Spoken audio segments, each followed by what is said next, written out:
All right, folks, welcome back. So, this is the Silurian Wars with Rome, Part 5. Disclaimer: under Section 107 of the Copyright Act 1976, allowance is made for fair use for purposes such as criticism, comment, news reporting, teaching, scholarship, and research. Once again, we're going into The Great Deception by Commons Beaumont, the Iceni of Boadicea. So, this being proven, we may wash our hands of the supposed arena of all this activity in the south and east of what is now England, and perhaps intelligent students will have the courage to revise their estimates of these events, which throw a lurid light on Britain's past, a past which someone was desirous of concealing by tampering with the original work of Tacitus. On the other hand, we can reconstruct true events from the surrounding topography. We may visualize the magnitude of the struggle at the time, centered around the borders of the Forth and the Clyde, where Boadicea had gathered together a large army of Iceni. Was Trinovantum the fortress city which Suetonius abandoned when he decided to await a more favorable opportunity? Dunfermline. So, moreover, as quote Londinium could not have had anything to do with this warfare, may we not interpret it as another interpolation by a scribe at a later date? In like manner, we may solve the mystery of Verulamium's location because the Catulani, placed in Lincolnshire by modern writers, have left no evidence or sign whatever of this. On the other hand, we may place them with some confidence in Fifeshire, the neighbours to the south being the Cornabi, where we find the name Abercorn to this day. The Catulani beyond possessed two towns noted by Ptolemy. I don't know how you fucking say this. Solane and Eurolanian. We find the Saline Hills and Saline and Fife, and Eurolanian corresponds with the Veromo of Ravenus. Ravenus or Ravenus, I don't know how you say it. The ancient city of Dunfermline, once the Scottish capital. Therefore, on this evidence, the struggle had nothing whatever to do with eastern England except for the Iceni who moved north to ally themselves with the Britons fighting Rome, which would actually make a lot of sense when you think about it. The North Line, or Gad. So, having thus identified Camalodunum, I must now turn to Caerleon, the capital of the Silures, who, as we have seen, were really in the van of the never-ending struggle in the north. The name Caerleon signifies the city of the lion, but the lion was never a symbol of the Welsh. Important thing to bear in mind. The dragon is the Welsh insignia, likewise the daffodil, but never the lion, which was, as all are aware, the Scottish emblem, as also of Norway.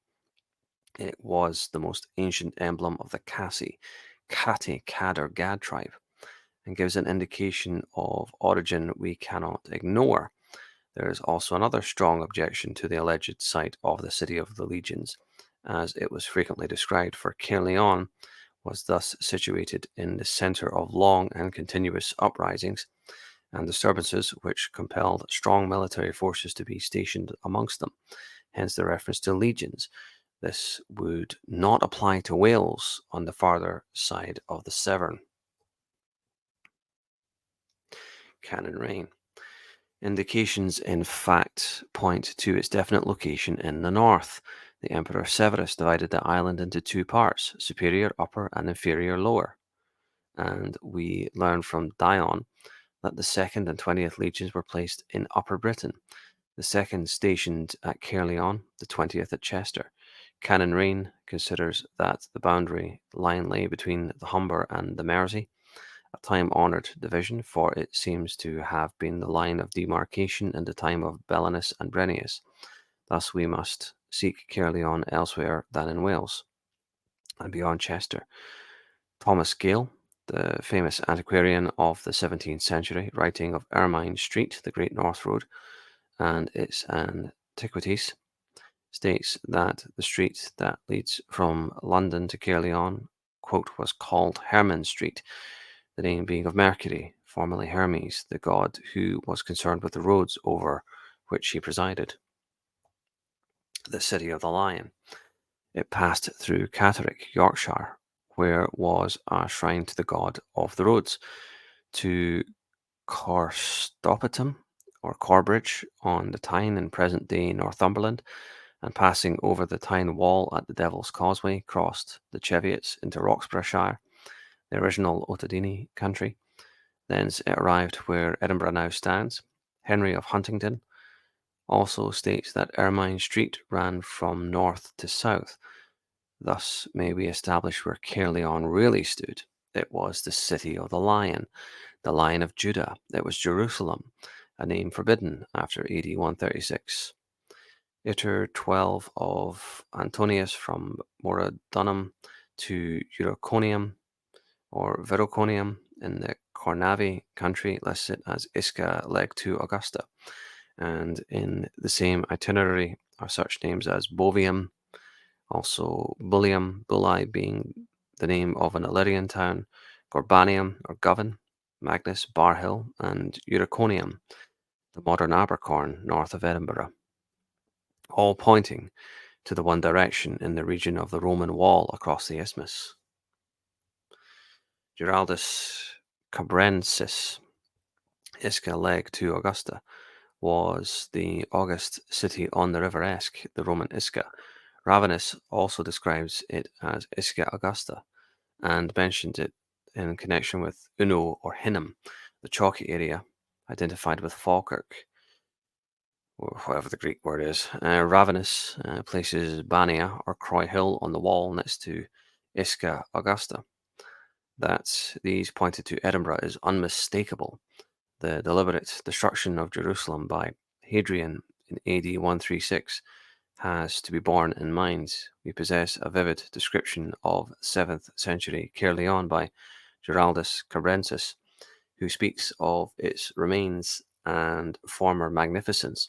He mentions splendid palaces with golden roofs, its temple ruins, and the ruins of a gigantic tower, probably a reference to the Tower of Antonia, erected by Herod the Great to protect the temple, and thrown down or left collapsed at the foot of the hill of Moriah where it had stood.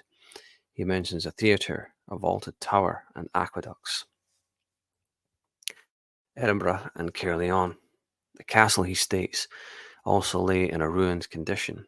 These references are easily accountable in relation to Jerusalem, with its temple overthrown, its great adjoining tower in ruins, its castle destroyed, its former aqueducts for water supply, for which Jerusalem was famed, and the remains of previous magnificence and splendid palaces, all accord with the city of the Lion, where Edinburgh stands today.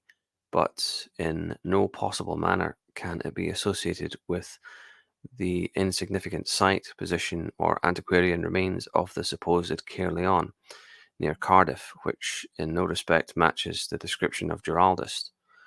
Mainly occupied by fields and orchards, there exists a mound, 30 square feet at its base and only 30 feet in height, said to have been originally a watchtower in what is claimed as the Round Table Field of King Arthur, are the remains of a small Roman amphitheatre. The walls here are 12 feet in thickness. So you can see the comparison on the right hand side, the walls of Edinburgh and the castle, and the description of Caerleon. But why would the city of the Lion be in Wales when the symbol of Wales is the dragon? I mean, even just small things like that. I mean, historians should be picking up on that. I mean, that's like saying the city of the dragon would be in Scotland when the symbol of Scotland is the lion. Just if you reverse it, just think about it a little bit at least. But historians don't tend to think; they tend to repeat, unfortunately. So we've got the Caerleon Amphitheatre on the top left, the current day ruins on the bottom left, what it is imagined to have looked like, probably looked a bit like that. And on the top right, the Roman fort. That's not a fort, that's a camp. That's exactly like what you find in the village of Cramond. In fact, I think the ruins outside Cramond are actually larger. This is meant to be the city of the legions, remember? And on the bottom right, the baths. It's a fairly small bath. I mean, this image here, particularly the one on the top right, this is the city of the legions, the mighty Caerleon, and this is your Roman fortress. Like I say, the one at fucking Grammon is bigger. I mean, for fuck's sake, how did everyone miss this except for Commons Beaumont?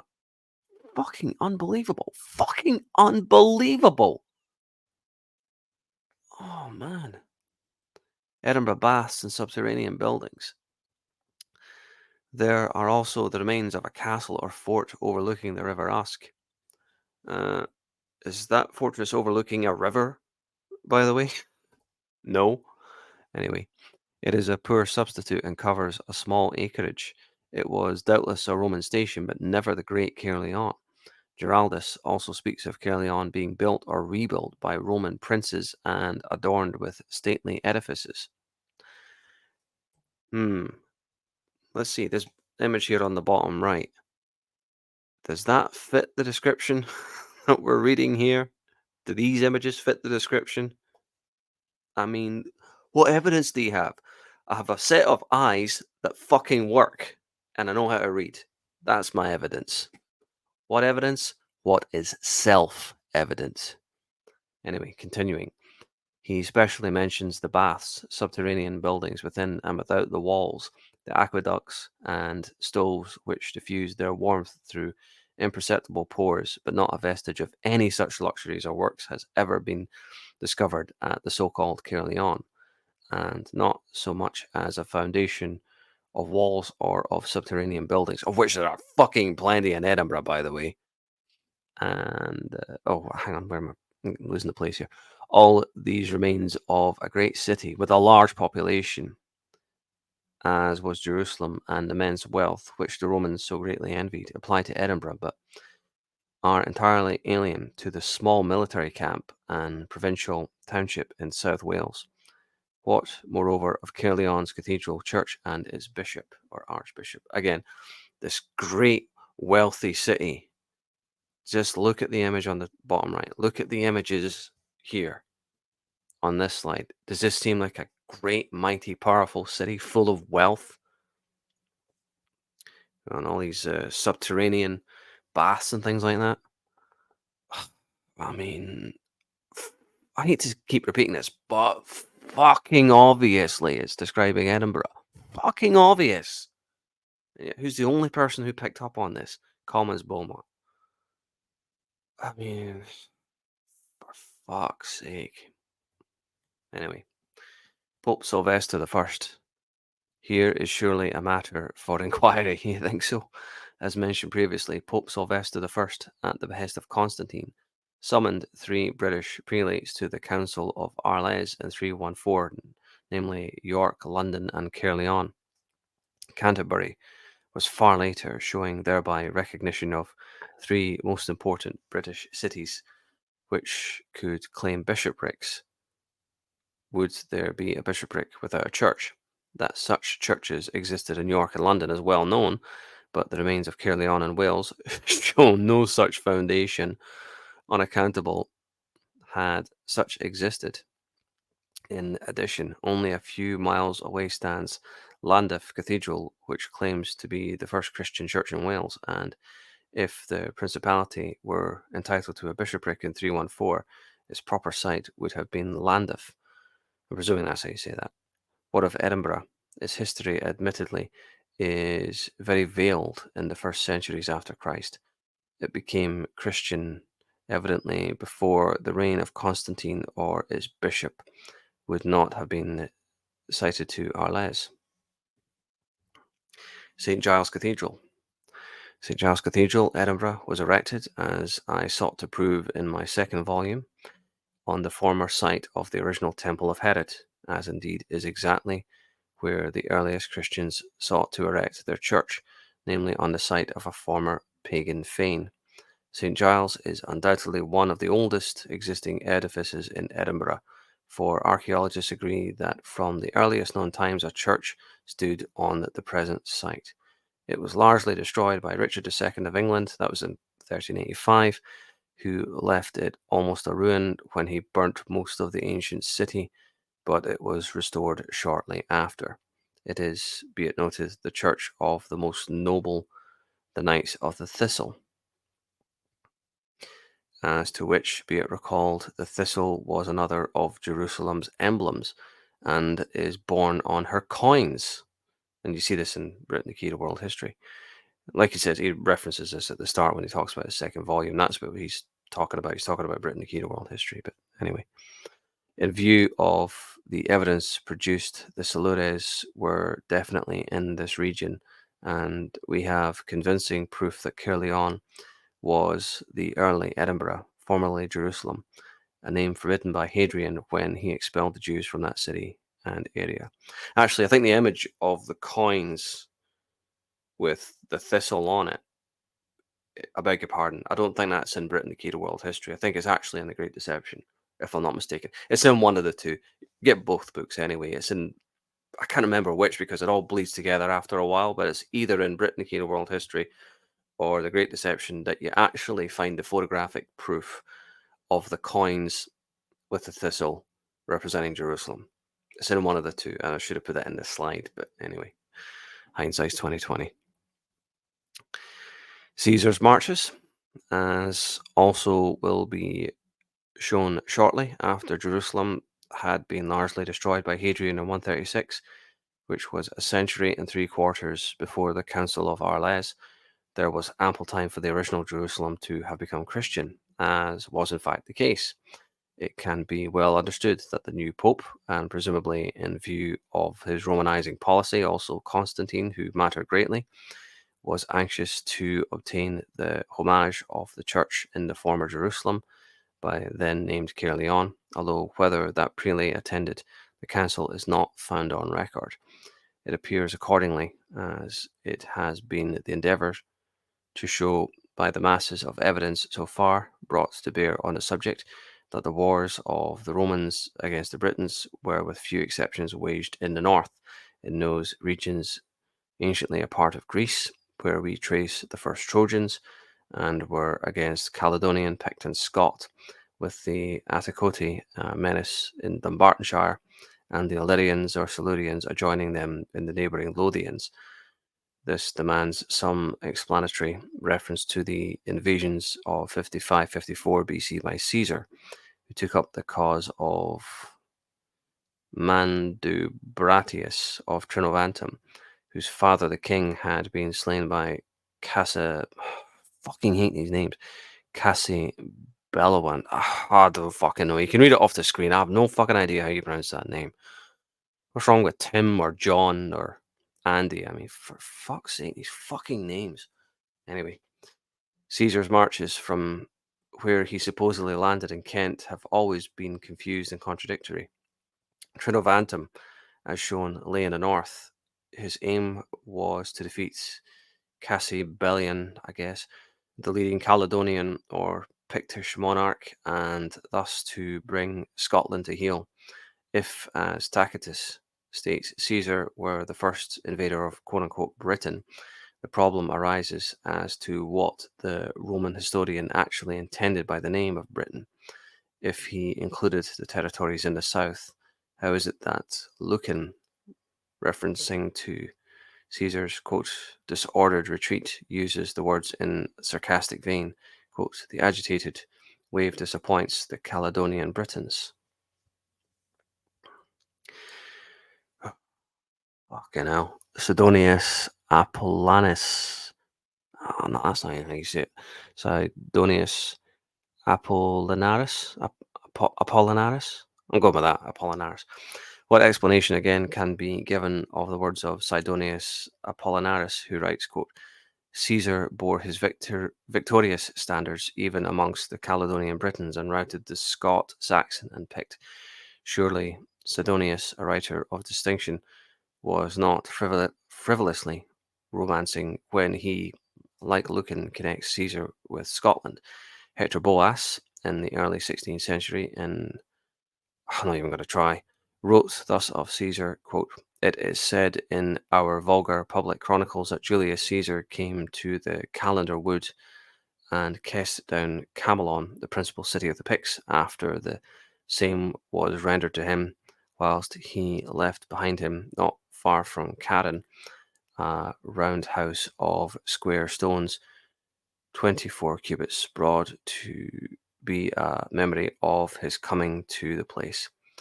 Boethius, or Hector Boas, moreover, as albeit unwillingly, that as no other famed authors mention Caesar's war with the Picts and the Scots, he will let it pass. But the round house of Julius, without windows above, like the ancient Roman temples, was also said to have been built by Vespasian for Claudius and was cut down by King Edward I. Well, that was nice of him, the fucking jerk. The Picti, or the painted ones, it seems to relate to the temple erected at Camulodunum. When we consider the description of the Britons as contained in Caesar's Gallic War, it must be said that it applied far more to the northern Britons than those in the south. They produced, he says, a great number of cattle and lived mostly on milk and flesh and wore clothes made of skins. He stresses that they stained their bodies blue with woad, or as Selenius remarks of the north, tattooed themselves with the figures of animals, which was why the Caledonians were called Picts, from Picti, the painted ones. Caesar also expressly mentions that 10 or 12 men shared wives in common, notably a Caledonian custom.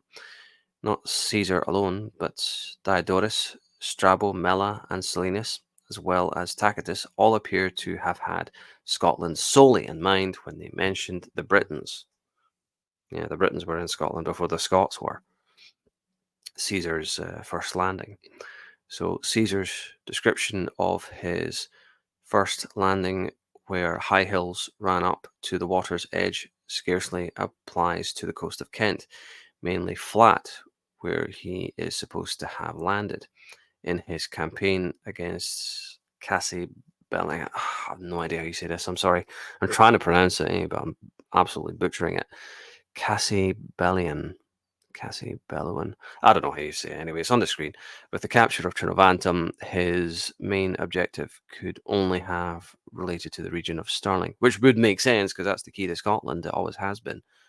So important a centre if the invader wished to capture those parts. Well, like I said, because that's in the middle of Scotland. It's right in the middle between the Highlands and the Lowlands. If you fail to capture Stirling, the Highlands are still beyond you. But anyway. The South had been mastered long before, and this explains how Pompey could have marched through York to Edinburgh, known by their biblical names without appearing to relate in any way to Britain. As a matter of fact, the Bible, supported by Josephus, regarded as a history discounting the dogma of the Jewish rabbis, which leads most students astray, gives us largely the history of Britain from the earliest times to the period of the Babylonian captivity. Josephus takes us to AD 70. And that concludes part 5. So thank you very much for joining me. And as always, be sure to leave your thoughts and comments below. A lot to unpack there, that's for sure. You got to give it to Beaumont. Only he would have the balls to connect all those dots, so I got to salute him for that much. But the one thing that I will definitely uh, back Beaumont on, I'll die on this particular hill, that Caerleon was in Wales. I mean, what the fuck? Like I said, it's as ridiculous as stating that the city of the dragon was in Scotland. Why would these symbols matter? Especially back then, they mattered a lot because that was your tribal identity. That was your ethnic group. That was your nation. Why would the Dragon City be in Scotland? It's just as ridiculous as saying that the Lion City would be in Wales, the country of the dragons, right? Uh, just small things like that, just small little things like Caerleon, the way it's described, what's in Wales is clearly just a kind of small military cap. It's a small military cap. It's not really much more than that. It's just kind of like a small encampment, like a tiny little town. And yet the way it's described, this mighty Caerleon that gave the Romans so much trouble. I mean, look at Edinburgh. It's fortified. It's got a big fucking castle describing the underground baths, the aqueducts. You find all of that in Edinburgh. You don't find any of it there in Caerleon. No disrespect to Caerleon. It just doesn't fit the description. That's all. I mean, when you read it, like I say, what's your evidence? I've got eyes that work. I can read and I can see. That's my evidence. My evidence is what is self-evident, and don't let anyone tell you otherwise. What is evidence is what makes sense according to your five senses, your empirical senses. You know, you do have to be an empiricist sometimes. An empiricist means somebody who only believes what's in front of them, what they can experience, and what they can see and taste and smell and touch and hear.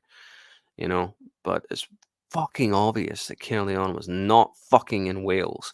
It's fucking Edinburgh. It's fucking obviously Edinburgh. And, Edinburgh's practically my hometown. I'm in there almost every day. So to see its legacy be discarded and forgotten is unforgivable. That's why I make these videos, and I'm getting awfully ranty here and all the rest, but, it's my home fucking town you're talking about here, you know? So hopefully you get something out of this. Be interesting to read your thoughts and comments.